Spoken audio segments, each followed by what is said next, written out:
This morning, I was interviewed on the local station here that I love so much, KSFO Radio, which I helped build back in '94. And I'm back here, and people are, everywhere I run into them, oh, man, you're back. And I was interviewed by Brian Sussman and Melanie Morgan, who were the anchors for the morning show. It was such a great interview about the election that I have the tape for you, and we're going to play it right now on the Savage Nation. Go ahead, please. Joining us on the program right now, we're honored, Dr. Michael Savage. Of course, he has the new program on KSFO at 6 o'clock each evening. Good morning, Dr. Savage. Savage Funeral Home. Taking reservations today. Michael. Yeah, well, this was it. It was it. Across the River Styx, we had the illegal aliens, the Neoliths did it. The biggest celebrants, I understand, the car horn blowers, were the Mexicans, the Salvadorans, and the other third world illegal aliens in Washington, D.C., because they understand something that I'm sorry to say to you, the white liberal doesn't understand. There's great significance here, people.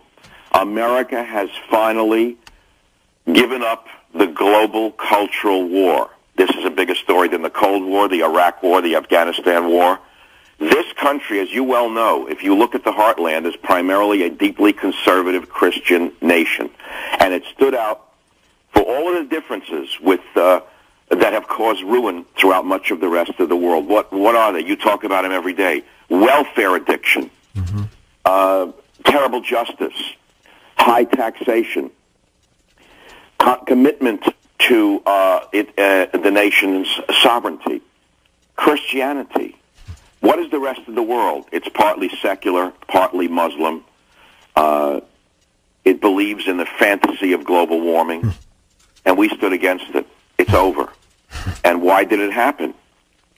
Partly because of horribly controlled mass immigration, mainly illegals who voted. And let's not forget, Romney lost by 2 million popular votes.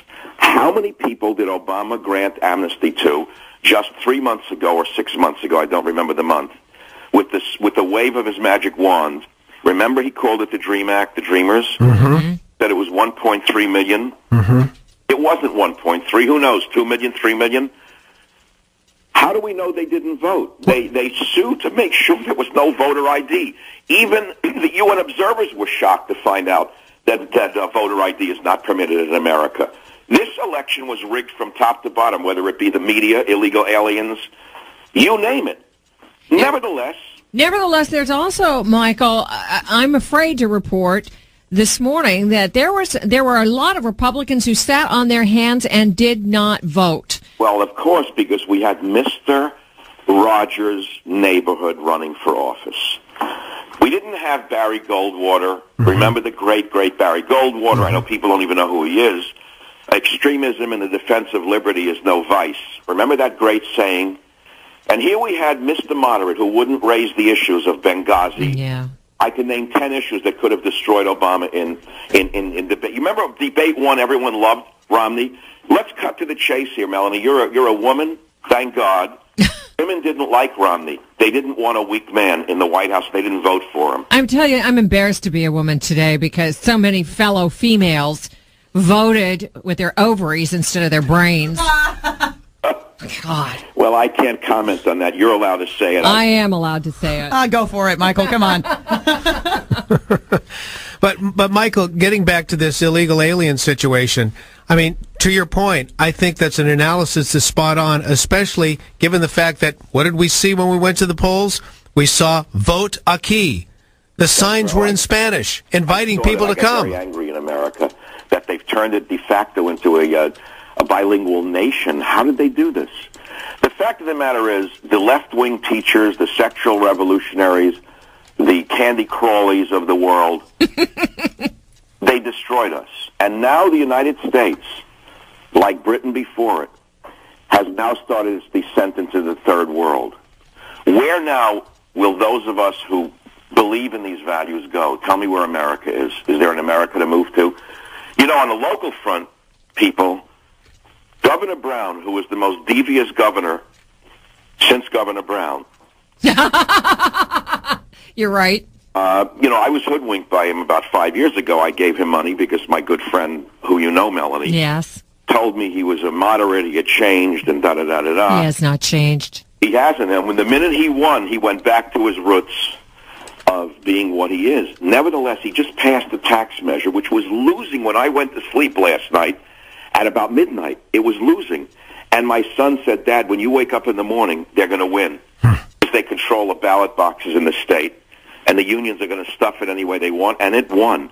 You know what that means? It's another 3% state tax. 13% state income tax in this state.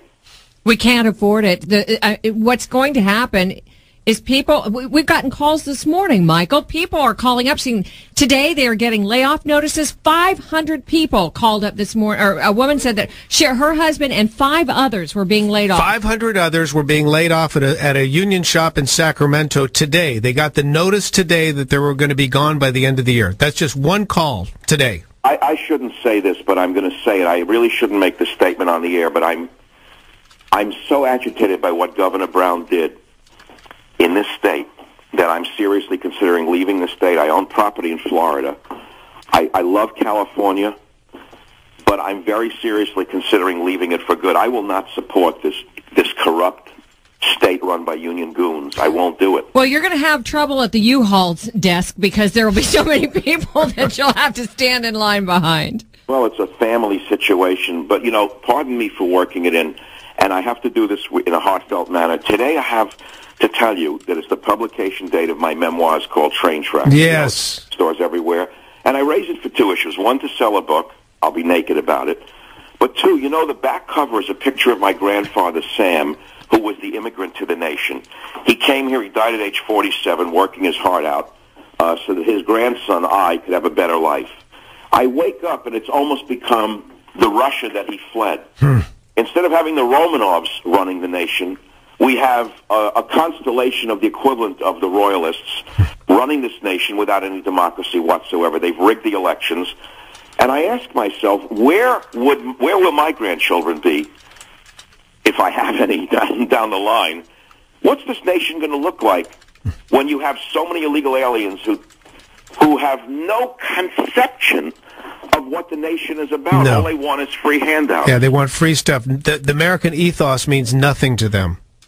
No, it doesn't, Brian. It's shocking to think that this nation can go on another 50 years with this type of population in it. And I don't want to hear that all immigrants are the same or all children of immigrants. It was a different story. My grandparents came here. They told me to speak English.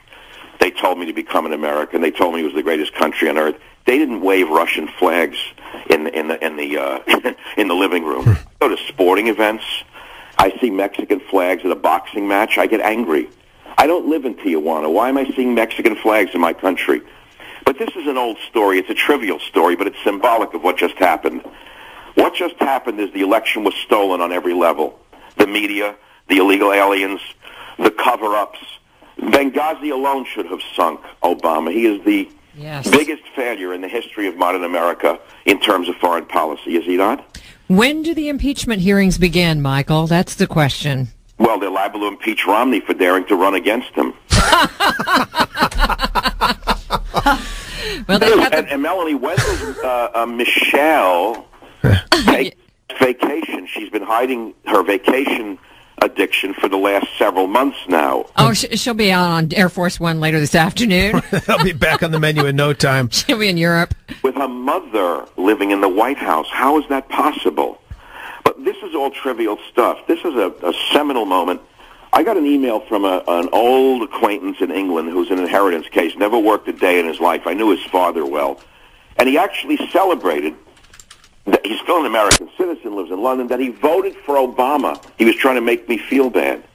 Here's a guy who's never worked a day in his life, inherited his money, probably pays little or no taxes, voted for Obama, white liberal, guilty as hell because he inherited his money. Does that not tell you a lot of what went on last night? Exactly. Michael, by the way, Michael Savage with us on KSFO. Of course, the new book is Train Tracks. It's just out this week, and his new show on KSFO between 6 and 9. Michael, okay, what can we do to see things turn around? I mean, we need to have some hope here. Is it going to be a total economic faceplant before people understand what's happened?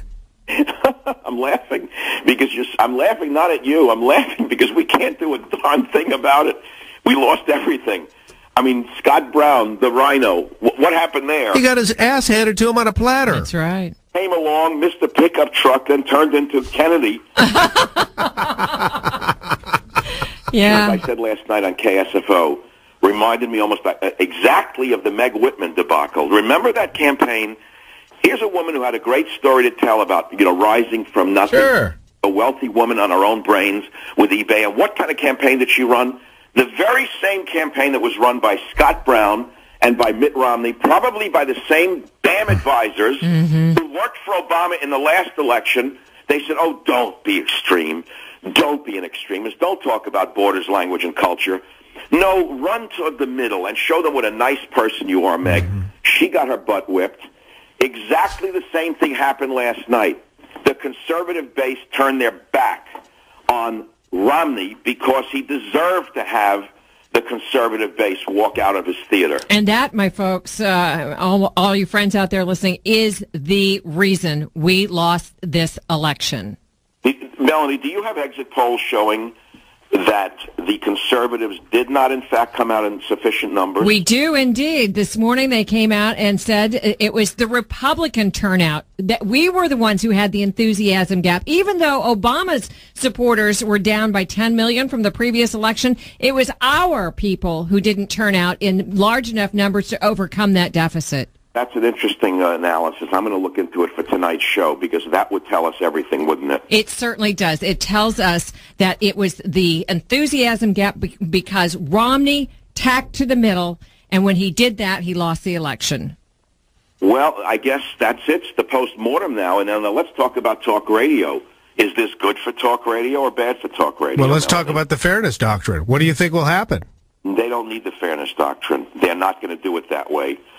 They don't control the House of Representatives, although with the Republicans there, I wouldn't doubt that many of them would vote to put us out of business because they don't like us jabbing them in the sides and telling them to, get their act together any more than the Dems do. They're not going to do it through the fairness doctrine, Brian. I think that they could.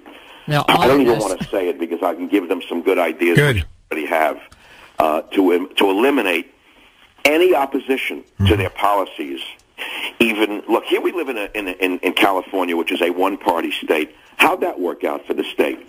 Yeah. They celebrated Governor Brown and his goon squad. It's a one-party state. We're a third-world dictatorship under socialist liberals, union thugs, illegal aliens. We are bankrupt. What more needs to happen now? The country is literally the same as California. So where does this go? It goes wherever they want to take us. Michael Savage, let's have you back on soon just to talk about train tracks. That's all we're going to talk about, train tracks, okay? Yes, I'm on a train track, and it's going nowhere. Yes, but we're going to ask everybody to buy your book because right. It's out now. Michael, we'll be tuning in tonight at 6, as will all of our listeners. We'll have you back very, very soon just to talk about the book Train Tracks. Call Michael right now at 855-400-SAVAGE. That's 855-400-7282.